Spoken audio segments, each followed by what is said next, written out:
Hello everyone, let's try to be a cheat code ninja today.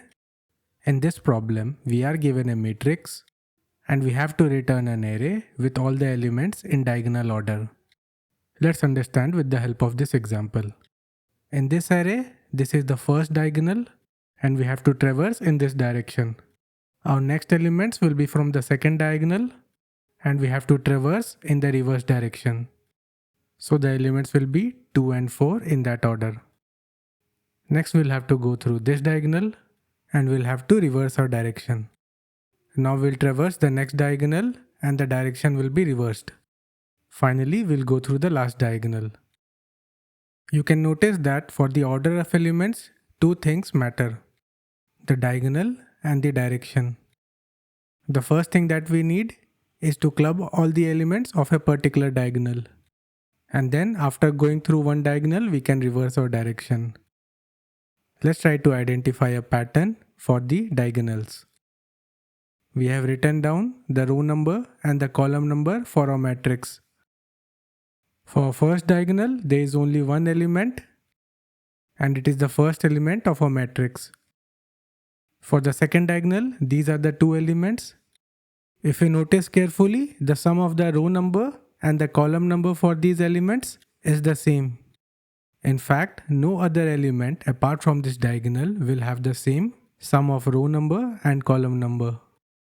Similarly, for our next diagonal, these are the three numbers and the sum of their row numbers and their column numbers is the same. This is also the case for our fourth and the fifth diagonal. So we have identified a way to club all the numbers for a particular diagonal. The unique identifier for each diagonal would be the sum of the row number and the column number. As we are traversing the array row-wise, the elements at the top rows will appear first for that diagonal. We can store this diagonal mapping in a hash map where the key would be the diagonal ID represented by the sum of the row number and the column number, and the value will be a list of all the numbers appearing on that diagonal. The numbers at the top rows will appear first. This is how our hash map would look like. For our first diagonal, we have to traverse in this direction, so we must traverse our list in reverse order. For our second diagonal, the top row's element appear first, hence we must traverse our list in forward direction. You can notice that the direction of the list traversals is getting reversed every time. We can identify a pattern when the diagonal ID, which is the sum of the row number and the column number, is even. We must traverse its list in reverse direction. And when the diagonal ID is odd, we must traverse in the forward direction. The time complexity of this would be O of n because we only have to go through the elements once to create our diagonal list, and we have to go through the elements once more to generate our output. And the space complexity would be O of n because we are creating a hash map to store all the elements. Let's implement our solution. Let's keep a variable to store the number of rows and columns. Let's define a hash map where we'll club all the elements for a particular diagonal. Now we'll go through each element in the matrix.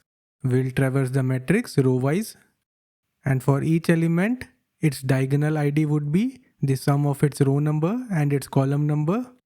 So we'll add the current element to the list corresponding to that diagonal in our hash map. Now let's define an output array. We have to traverse our diagonals in increasing order.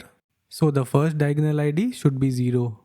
We cannot rely on the hash map to give the keys in ascending order.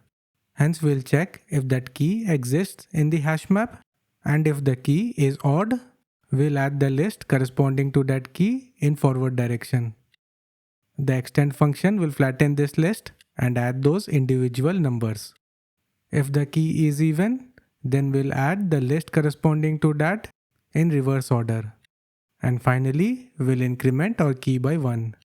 When there are no more keys left, we'll exit our loop and we can return our output array. Let's submit our solution. As you can see, our solution is accepted. If you have any doubts or concerns regarding this solution, please mention in the comments. If you thought that this video was helpful, please support this channel by liking this video and subscribing to the channel. Thanks for watching.